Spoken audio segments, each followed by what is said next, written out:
Good morning. Good morning. Sitting here for just a minute. I guess some people will watch it. Will watch it later today. Let me say my name's Duke Matlock, and I'm a pastor and a coach, and I do all kinds of things. I really help people to grow. But this is where I work. This is it. This is kind of where I spend most of my days. You can see I'm a St. Louis Cardinals fan, and you can see the books, all the things that are going on around. But I want to talk to you this morning just for a few minutes about the idea of momentum.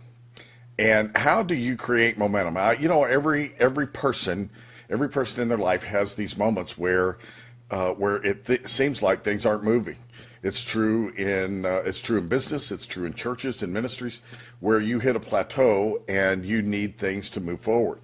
And it's always more fun to be doing something whenever you have momentum. I mean, it's always a lot more fun because things are just carrying down the road. It's like, how much energy does it take to get your car to 55 miles an hour, and how much energy does it take to keep it there? And we know that makes a difference. Momentum makes a huge difference in your miles per gallon on your car. So so momentum is really, really, really huge. We really want to have momentum because it makes everything easier. So how do you get momentum? How do you get momentum in your life? How do you get it in your ministry? How do you get it in your car? Well, in order to have momentum, you have to have an explosion. And momentum always starts with an explosion. Now, if we have an uncontrolled explosion, then that's like what happened in the Marshall Islands. And that explosion happened, and we know that the entire world changed. You want to know what coffee I have? Jason Masters, Dunkin' Donuts, baby.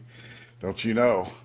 And so we were, this idea of momentum. It's you remember the Marshall Islands, the A-bomb exploded. We saw all of that. We know that an unbridled explosion creates damage, carnage. It really messes things up.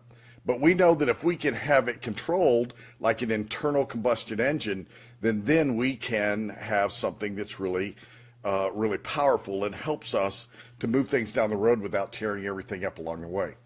So what we want to do in our own life is we want to create opportunities for controlled explosions that cause momentum to take off. Now, this isn't a new idea. Now, I want you to think about it for just a moment. At the beginning of the holiday season, the Christmas shopping season, there's an explosion that goes on, and it's called Black Friday. We see these things whenever a new store opens. It's a grand opening sale. They're creating a certain sense of momentum and excitement that goes with it. We know that whenever a church launches, that hey, Rusty. We know when a new church launches that we want to have that launch service that really creates that certain explosion that's going on.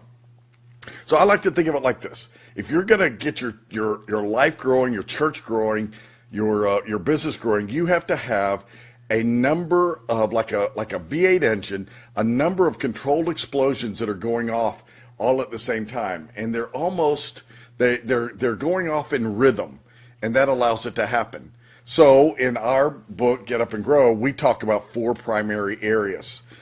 Yeah, that was Guapo that just walked behind, and Stella's on the floor.